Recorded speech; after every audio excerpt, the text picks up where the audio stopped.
Novih je zelenih proizvoda svakoga dana sve više. Solarne tube za provođenje dnevne svjetlosti namijenjene su prostorijama bez prozora. U Karlovcu gdje smo prodali za vinski podrum i čovjek zapravo u kušaoni vina želi dobiti prirodnu boju vina, a zapravo ne mijenja se boja pod umjetnom rasvjetom.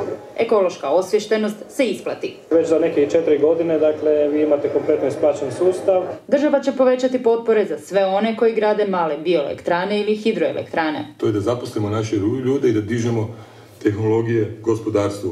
Za ljubitelje električnih vozila stiže dobra vijest. Mi se nadamo negdje do kraja godine da ćemo vidjeti prvu punionicu. U potpunosti hrvatski proizvod Eko Ponton zadovoljava i najstrože standarde iz novog zakona o održivom gospodarenju otpada, a zanimljiv bi mogao biti mnogima. Pogotovo za otoke i dalmatinske gradove u kojima najčešće nema prostora i komunalne infrastrukture. Hrvatski ekonamještaj plijeni dizajnom izrađen je isključivo od prirodnih materijala, a pazilo se i da ostaje što manje otpada. Svi premazi su biljna ulja, dakle sve je rađeno prema certifikatima i standardima ekološke proizvodnje. U svijetu je sve popularni koncept kompenzacije, odnosno nadoknade za zagađenje koje smo proizveli primjerice tijekom putovanja. Letite između Zagreba i Londona, mi to automatski kompenziramo bez dodatnog troška. Tijekom 3 dana sajma procjenjuje se dolazak i boravak izlagača, te sva logistika proizvešće 85 tona CO2. To smo nedavno iskompenzirali na svjetskoj burzi Market, ulagavši u projekte koji poboljšavaju stanje okoliša diljem svijeta.